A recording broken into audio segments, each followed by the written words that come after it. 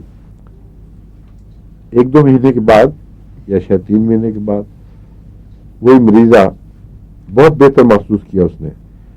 تو جہاں پہلے وہ ڈاکٹر کے پاس ایکس رے کروایا کرتی تھی، اسی کے پاس جا کے اس نے ایکس رے کرایا تو ڈاکٹر نے کہا کہ تم تو وہ ہو ہی نہیں. لیکن میں وہی ہوں، میرے پاس پڑے ہوئے اپنا ریکارڈ سال لگے، کہتے میں نہیں مان سکتا. ہمارے علم میں کیوٹیز کبھی نہیں بند ہوئی، اور تمہاری کیوٹیز بند ہو گئی ہیں. جو خلا پیدا ہو گئے تھے نا، پتہ نہیں کس طرح وہ جڑ گئی آپس میں. مگر اس کے بعد پھر وہ مریضہ جب تک زندہ رہی ہے کبھی اس کو وہ تکلیف نہیں ہوئی. مجھے پتہ نہیں کہ مری کہ نہیں، لیکن میں ویسے کہہ رہا ہوں جب تک میں تھا وہاں کبھی اتفاق سے اس سے رابطہ ہوا تو وہ بالکل ٹھیک رہی. تو کالی پوٹیشیم میں لنگز کے ساتھ ایک تعلق ہے، اور کالی کارب اور کالی آئوڈائڈ کا بہت گہرا تعلق ہے. اگر السریشن نہ ہوئی ہو، گہرے زخم نہ ہو، تو گہری کھود کر نکالنے والی بلغم میں آرسنک آئوڈائڈ بہت مفید ہے.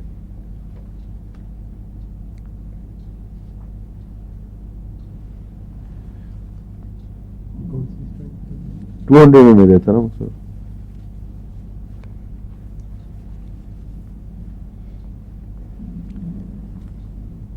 پین رومیٹک شارپ چیسٹ میں اگر ہوں، چھاتی میں کوئمبوں کی طرح بجلی کے دردیں ہوں تو اس میں بھی یہ مفید بتائی جاتی ہے. ہارٹ برن جو بائیں طرف اترے، بعض دفعہ یہ اتنی دل سے ملتی جلتی علامت محسوس ہوتی ہے کہ مریض سمجھتا مجھے دل کی تکلیف ہے، یہ دینا کہاں، اور دل کی تکلیف نہیں ہوتی، وہ معدے کی تکلیف ہے غالباً. مگر جو بھی ہے یہ اس میں پائی جاتی ہے، اس کے اندر بھی ہارٹ برن، اس کی بائیں طرف علامتوں کا منتقل ہونا.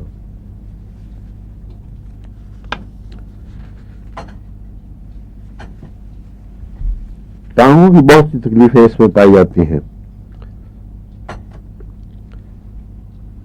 مگر بیک سے آپ شروع کریں اس کو. لیم بیک کامن کمپلینٹس ہے لیم بیک کی، یعنی کمر میں کمزوری پیدا ہو جائے، اس کی وجہ سے پھر آہستہ آہستہ ٹانگوں میں ایک طرف یا دونوں طرف مستقل دردیں بیٹھ جاتی ہیں اور بعض دفعہ انسان کو لنگڑا کر دیتی ہیں، اور پہلے کمر سے علامتیں شروع ہوتی ہیں. اس کو اگر ہم جو آج کل پرولیپس آف دا اسپائنل مسلز ہیں، پرولیپسس ہے ڈسک، ہاں اسپائنل مسلز خراب ہوتے ہیں پھر ڈسک کھلتی ہے، اس لیے میں مسلز کہہ رہا تھا. وہ پرولیپسس کہلاتا ہے ڈسک کا، یعنی ریڑھ کی ہڈی کے جو منکے ہیں وہ ایک طرف ہو جاتے ہیں، جس کی وجہ سے وہ نروز کے اوپر دباؤ آ جاتا ہے، بعد نروز پنچ کر جاتی ہیں اور اس طرف پھر درد ٹانگوں میں اترتی ہے. بعض انسان بالکل لیم ہو جاتے ہیں، پھر ان کو باندھنی پڑتی ہیں پٹیاں مستقل. اس قسم کی بیماریاں لیم بیک کی بیماریاں کہلاتی ہیں. ان میں میڈورائنم بھی لکھا ہوا ہے. میں نے کبھی اس کا تجربہ نہیں کیا، مگر اب یہ میں آپ کو پڑھا رہا ہوں تو ہو سکتا ہے کہ تجربہ کرے تو مجھے بتائے. اس سے پھر یہ ٹانگوں کی طرف نیچے کبھی ایک کبھی دوسرے کبھی ایک سے گھٹنے تک دردیں اترتی ہیں اور شیٹھیکا ہو جاتا ہے. ایک مریض جس کو میں نے عام دوا کے ذریعے، اس کے کیس میں کالوسنتھ کا کیس تھا، اس کو یہی علامتیں شیٹھیکا والی جو کمر سے اٹھتی درد کی تھیں وہ ٹھیک کرنے کی کوشش کی اور بہت اچھا فائدہ ہو رہا تھا. ایک سٹیج پہ جا کے تھوڑا سا رکا اور بجائے اس کے کہ میں اس کو وہی 200 میں دیتا اونچا کر کے، میں نے میڈورائنم ٹرائی کی، کیونکہ اس میں بھی لکھا ہوا ہے. میڈورائنم 200 میں دیتے ہی اس کی پہلی ساری علامتیں واپس آ گئیں اور وہی درد شدت سے پھر اٹھا. اب امکان موجود ہے کہ میڈورائنم سے اس کا تعلق تھا، اور اگر اونچی طاقت میں میڈورائنم میں اس کو میں علاج کرتا تو ہو سکتا ہے وہ جڑ سے بیماری اکھڑتی. لیکن چونکہ مریضوں میں اپنا بھی حوصلہ ہونا یا نہ ہونا ڈاکٹر کے فیصلے پر اثر انداز ہوتا ہے، اس لیے اگر بعض دفعہ انسان سمجھتا ہے کہ نہیں چھوڑو پرے آہستہ آہستہ دیکھیں گے، تو پھر میں نے اس کو دوبارہ کالوسنتھ پہ ڈالا. وہ فوراً رسپونڈ کیا اس نے ماشاء اللہ. تو کہیں نہ کہیں اگر مریض بہادر ہو یا اپنا خود اپنے اوپر آدمی نے تجربہ کرنا ہو تو پھر یہ تجربے کرنے چاہیے، کیونکہ اگر تجربہ کامیاب ہو تو پھر دوسروں کے لیے بڑا فائدہ ہے اس میں.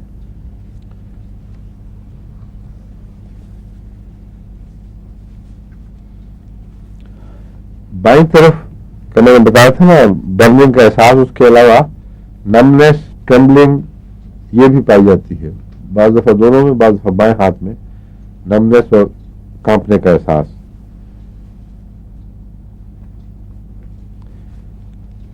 ٹانگوں پہ جب اثر پڑنا ہو کمر کی تکلیف کا تو ہیوینس بعض دفعہ ایسی ہو جاتی ہے کہ لگتا ہے کہ لکڑی کی بنی ہوئی ٹانگیں ہیں. اور ایک علامت اس کی پہچان اور ہے کہ گھٹنوں تک ٹانگیں بہت ٹھنڈی رہتی ہیں. یعنی یہ سردی کا مریض ہے ویسے تھرو آؤٹ، لیکن جب یہ ٹانگوں میں کمزوری ہو تو سخت سردی بھی ضرور ہوتی ہے، اور خاص طور پر پاؤں سے گھٹنے تک کی ٹانگیں بہت ٹھنڈی ہو جاتی ہیں، جس کا مطلب یہ ہے کہ وہاں بلڈ سرکولیشن پر اثر پڑا ہے بہت، اور اسی کی وجہ سے کمزوری بھی پیدا ہوئی ہے اور اسٹفنس کا احساس. اور یہ پتہ نہیں وہ کلاٹنگ سے ہوتا ہے یا کس وجہ سے، مگر ہوتا ہے اس میں. لیکن ایک اور چیز ایسی ہے جس سے معلوم ہوتا ہے کہ بعض دفعہ دوران خون تشنج سے بھی بند ہو جاتا ہے، اور اس دوا میں تشنج پایا جاتا ہے، اور خاص طور پر پنڈلیوں کا تشنج. بعض لوگوں کو رات سوتے سوتے میں پنڈلیوں کا تشنج ہو جاتا ہے بڑا شدید، اور مجھے تو ہوتا ہے اس وقت جب میں بہت لمبا عرصہ کئی گھنٹے تقریر کروں اگر، تو اس سے چونکہ خون دماغ کی طرف جاتا ہے، پنڈلیوں میں بعض دفعہ تشنج پیدا ہوتا ہے.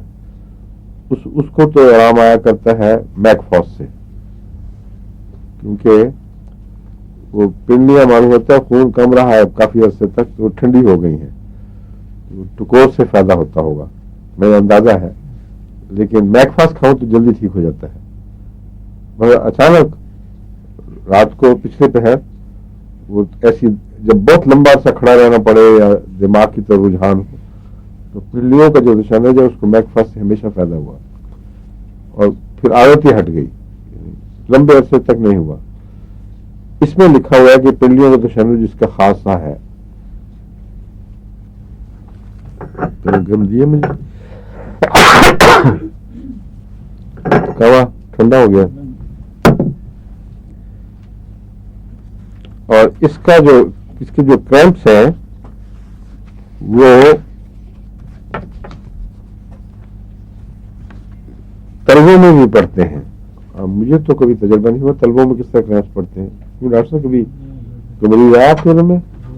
ہوتا تو یہی مسل کھینچے جاتے ہیں, محسوس ہوتا ہوگا کہ وہ تلووں کے انگلیاں کھینچی گئی. اس میں تلووں کا خصوصی ذکر ہے کہ کریمپس تلووں میں پڑ کے لگتا ہے پاؤں مڑ جائے گا, نیچے سے کریمپ ہو کے یوں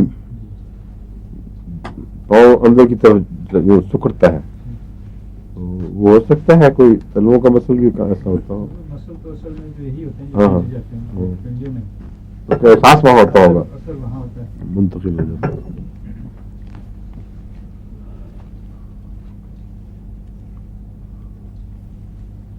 آج ہمارے ایک اور بھی مریضہ اسٹوڈنٹ کا اضافہ ہو گیا. میرے دونوں کوئی گندی ٹوکری جس میں یہ ڈالوں.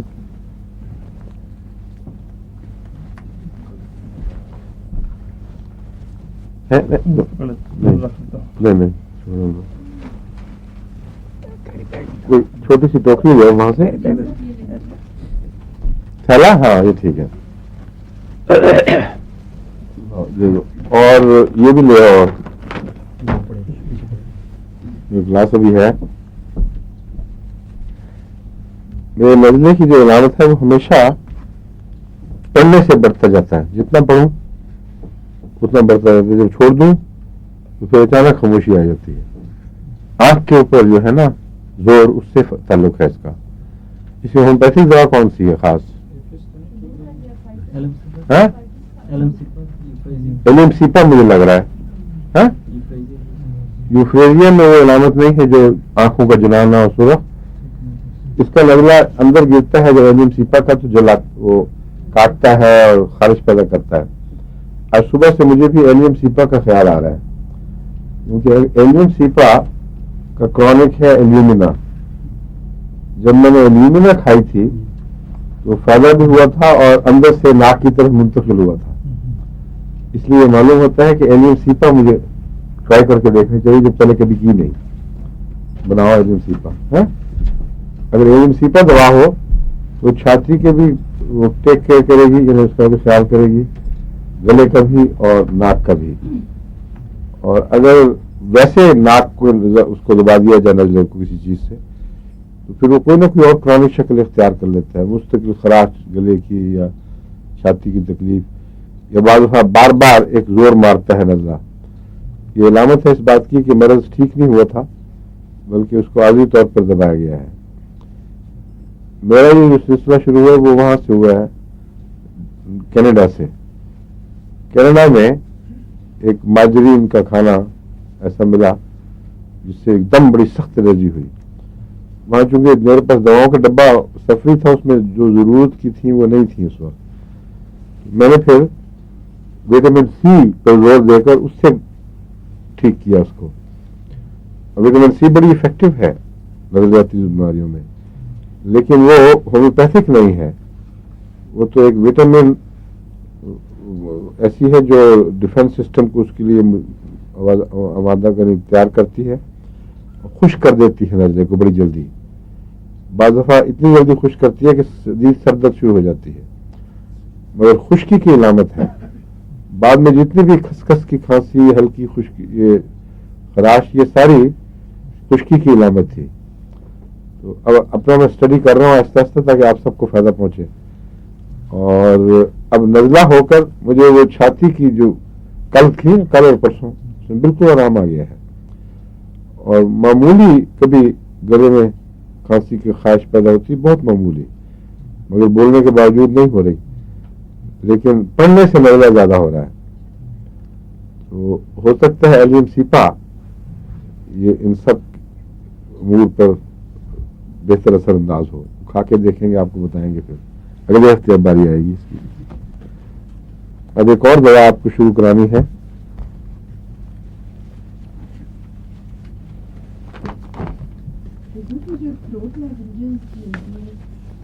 فضول چیزیں میں کھا چکا ہوں کافی وقتی طور پر تھوڑی سی, پھر اس کے بعد بہت میں نے استعمال کی ہیں ساری چیزیں. لوگ سمجھتے ہیں کہ میں ان کے خلاف متصب ہوں, بالکل متصب نہیں. جو لورنج کبھی کسی نے بھیجی ہے میں سب استعمال کر کے دیکھی ہے. وقتی تھوڑا سا فائدہ اور پھر مستقل وہی عارضی دھوکہ بازی ہے بس. یہ اور یہ جو ملٹری کی گولیاں بھی سلیم ہر وقت جیب میں لیے پھرتا ہے، یہ میں نے کافی استعمال کی، 1 سال کم از کم، مگر میں نے دیکھا کہ بیماری کو جڑ سے نہیں اکھیڑتی کبھی بھی، یہ صرف یہ لوبریکیشن تھوڑی سی کر دیتی ہیں اور بیماری کے احساس میں سے تکلیف کم کر دیتی ہیں، لیکن ساتھی علاج نہیں ہے۔ علاج وہی ہے جو اندر حرکت کر کے نمایاں علامتیں کھولتا ہے، جسم کی ایک موومنٹ نظر آ جاتی ہے، جس سے میں نے آج مثال دی ہے دوبا کے کیس کی۔ سورائنم دی ہے، اس نے گرم کرنا تھا اور گرم کیا، اور ایک ڈوز میں اتنا گرم کیا کہ ساری رات پیاس لگی ہے پھر، اور کبھی بھی نہیں پانی پیا رات کو اٹھ کے، میرے 2 جگ خالی کیے، اور پھر جہاں تکلیف کی جگہ تھی اس کو نمایاں کر دیا۔ وہ انتریوں میں ایک سینٹر ہے جہاں معلوم ہوتا ہے کوئی اریٹیشن کا سینٹر بنا ہوا ہے، پہلے بھی ہو چکا ہے، آخر اس پہ منتج ہوئی، اور اس دفعہ پھر بیلاڈونا نے فائدہ دیا ہے، اور میک فاسٹ جو پہلی تھی اس نے نہیں دیا۔ یہ سسٹم ہے، ایک نظر آتا ہے، لیکن جو باقی تک بازی ہے یوں سپرفیشل علاج ہے، معاف کرنا آپ سے آپ مراد نہیں ہے میرے۔ یہ ڈرگ کمپنی ہے نا، یہ پیش نظر ہے، اور سب سے زیادہ حملے ہنیمون پہ ڈرگ کمپنیوں نے کیے تھے۔ انہوں نے کہا تھا کہ ہماری بزنس ختم کر دے گا یہ شخص، اور بعض ڈرگ کمپنیاں ایسی تھیں جنہوں نے رائٹس لے لیے تھے پیٹنٹ کہ ڈرگز بنانا ہمارا کام ہے، اور حکومتوں سے اس زمانے میں خرید لیے تھے رائٹس۔ ایک موقع پر آ کے ہنیمون پہ جو سخت حملہ ہوا ہے وہ اسی کمپنی کی طرف سے، انہوں نے کہا ہمارے رزق کھانے کا اس کا کوئی حق نہیں ہے، باقاعدہ کورٹ میں مقدمہ ہوا، اس لیے ہمارے رائٹس کو قائم رکھتے ہوئے ہمیں کہیں ہم پوٹینسی بنا کے دیں گے اس کو، اور ہنیمن کو ان کا اعتبار کوئی نہیں تھا، تو وہ بیچارہ ہجرت ہی کر گیا وہاں سے۔ ایک اور چھوٹی ریاست تھی یورپ کی، مجھے نام یاد نہیں، اس کا جو ڈیوک تھا وہ روشن دماغ تھا، اور ہنیمن کی شہرت پہنچی ہوئی تھی، اس نے پھر اپنی ریاست میں اس کو پریکٹس کی اجازت دی، اور آخر پہ میں نے بتایا نا پھر فرانس جا کے ختم ہوا۔ وفات کب ہوئی ہے اس کی ہنیمن کی؟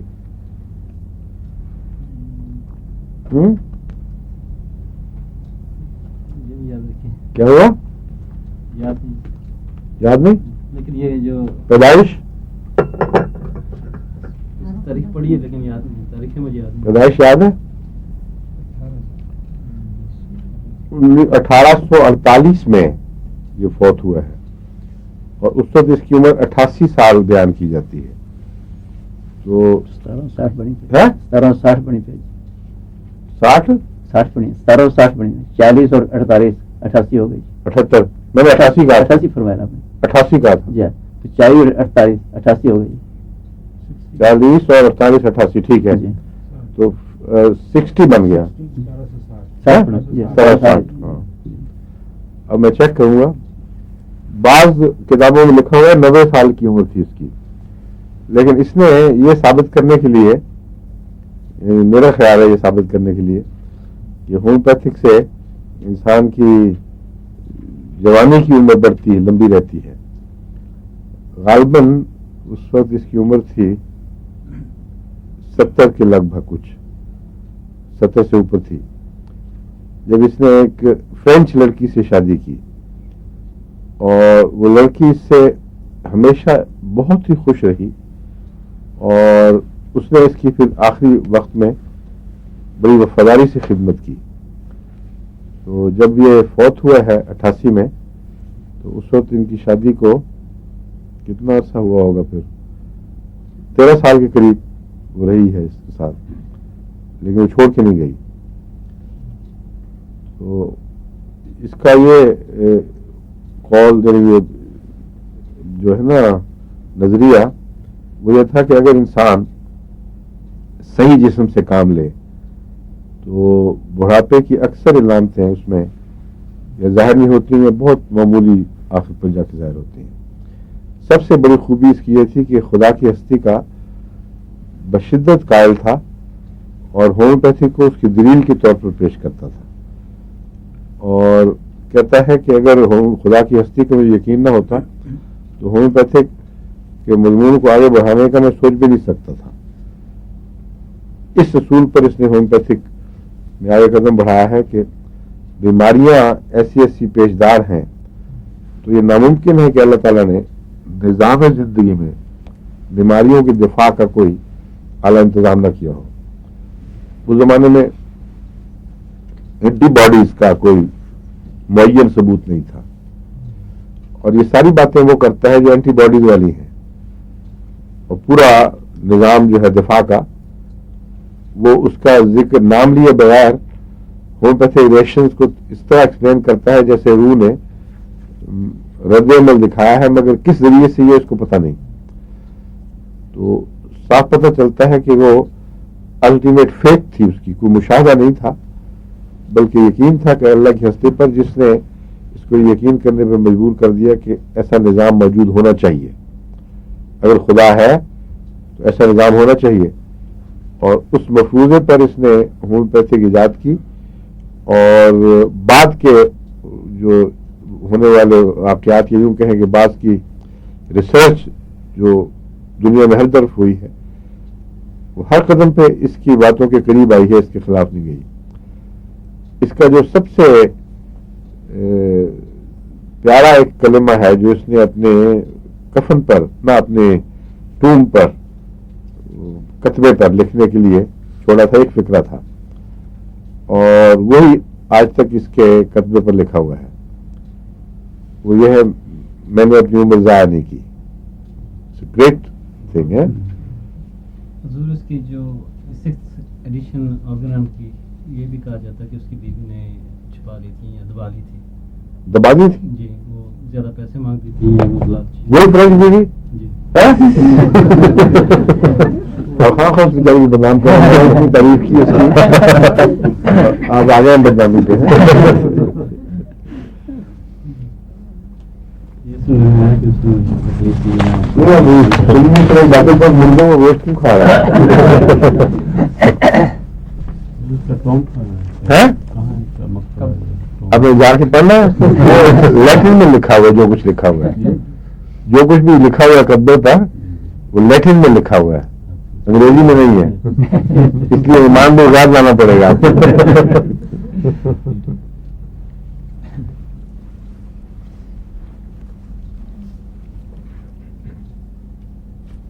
سلفورک ایسڈ شروع کرنا ہے آج. اس سے آپ کو اندازہ ہوگا کہ کس طرح ایک چیز کیمیکل تبدیلی کے ساتھ اپنی علامتوں کو بالکل بعض دفعہ الٹا دیتی ہے. سلفر گرم دوا ہے, اور گرم دواؤں کی چوٹی کی دوا ہے, جس میں جسم میں جلنے کی کوئی نہ کوئی احساس کہیں ضرور پایا جاتا ہے, اور جسم کے دونوں کناروں کو گھیرتی ہے, پاؤں کے تلوے اور سر کی چوٹی, اور ہاتھ بھی جلتے ہیں.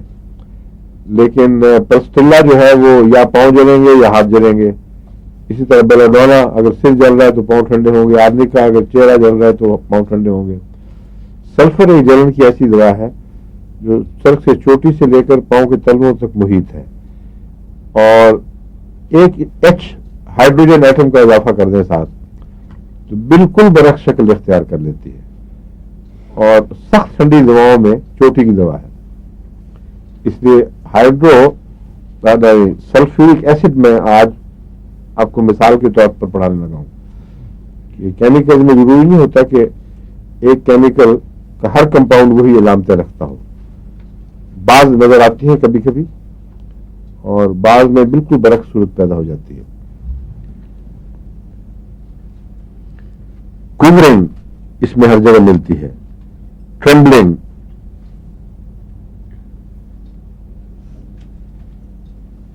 یہ جو سردی سے جو علامتیں پیدا ہوتی ہیں نا کانپنے کی, یہ سردی کے احساس کے بغیر بھی اس میں جاری رہتی ہے, اور بدن کے اندر تھرتھراہٹ اور لرزہ, یہ اس کی خاص علامت ہے.